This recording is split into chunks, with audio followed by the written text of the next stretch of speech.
welcome back to Era Military Collectibles. So in today's video what we're covering is a question that I'm commonly asked. It's how do I actually care for my collection, how do I prevent my collection from being damaged, and so on and so forth.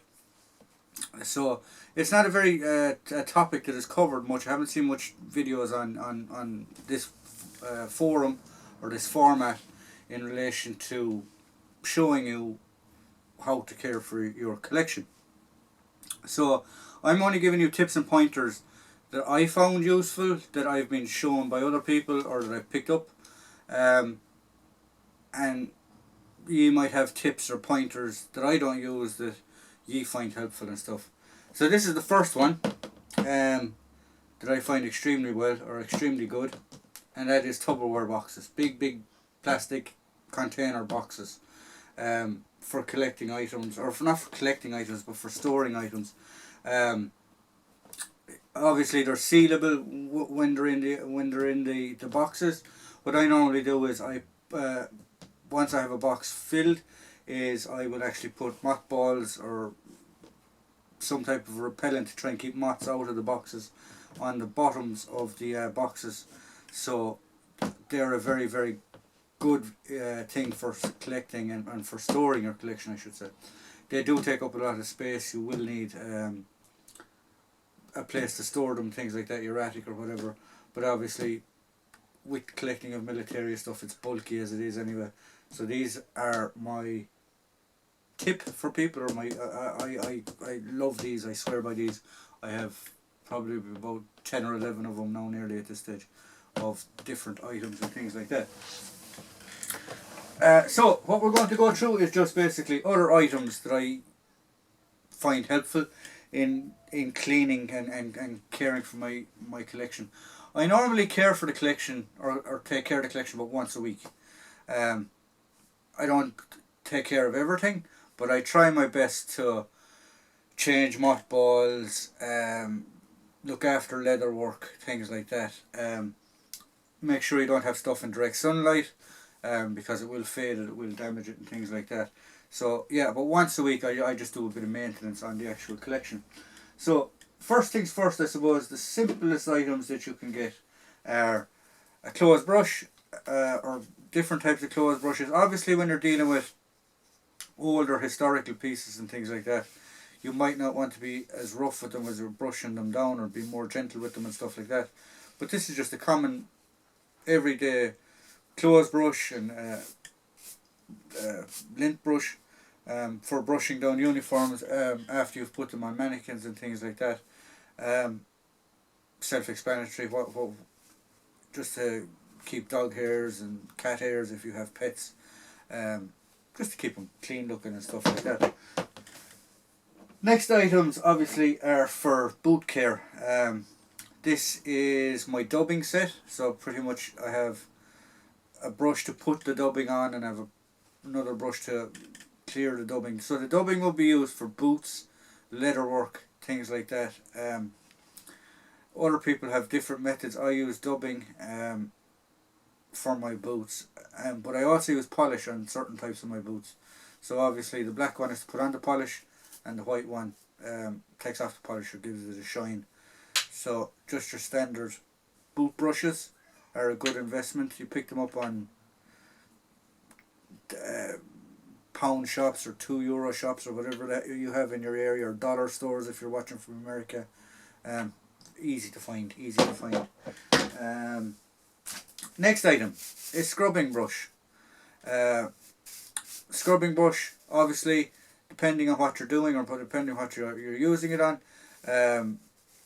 it's for cleaning webbing. Let the webbing dry or stuff like that. If it got wet, if you were at a show or an expo or something like that, or if it got muddy and dirty, let it dry, and then just to brush off the hard dirt and stuff like that. Self-explanatory, scrubbing brush. Now, getting back to care, I suppose. So these are just a brand of dubbing. There are other brands that are there for use on the boots. I do have polish as well somewhere. I actually have a tin of the standard black polish, which is this one.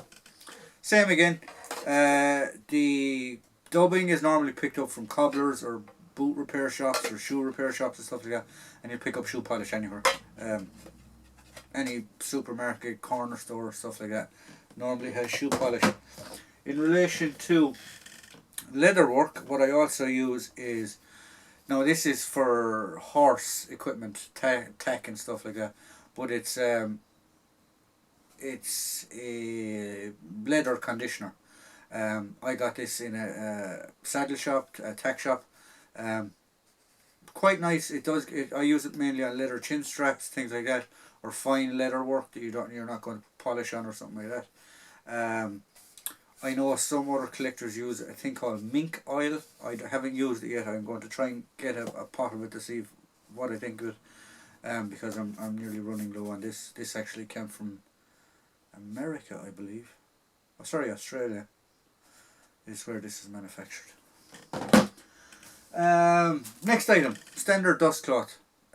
Quite simple for just dusting off the peaks of caps, giving an old cap badge a wipe, things like that, and just to pretty much get the dust off your collection of stuff that you're displaying. Self-explanatory why you need a dust cloth. Same again, easy enough to pick up anywhere. That's dust cloth pretty much. I don't really need to go into that. No, the next item is probably another item that I would recommend. These can be got in again, your bargain stores, your pound shops, your €2 shops, your dollar stores, whatever. Suit covers. So say when I take a uniform off a mannequin and stuff like that, it goes into one of these. I have spare ones around the place, obviously, because when you're collecting, stuff comes in and you're always looking for new stuff. So I have some extra ones around the place. Obviously it comes in, give it a check over, make sure that there isn't moth damage on it already. If I see moth damage on something already, I have a deep freeze in my shed. I normally put it into one of these, into the deep freeze for about 24 hours. Take it out then, let it thaw out, and I put in a mothball at the bottom of it, and I hang it up in my wardrobe that I have for my uniforms and stuff like that. So, suit covers or protectors. So that's pretty much it in relation to or tips or advice that I use for my collecting and my collection care. I will be doing a video on actually dubbing on boots and stuff like that. I have a French pair of boots that I use for going to shows. They're a double buckle boot. They're nearly the same as the American World War II boot, and I use them for hiking and in the woods and stuff like that. It just makes it easier to break them in. So I will be showing you a video on how to care for them. So if you like what we provide here at Era Military Collectibles, if you like something that you see around me and you want to do you want me to do it on a video, obviously like, subscribe, hit the notification button. But if you ever want to get in contact with the channel's email will always be on top of the video description. Thank you.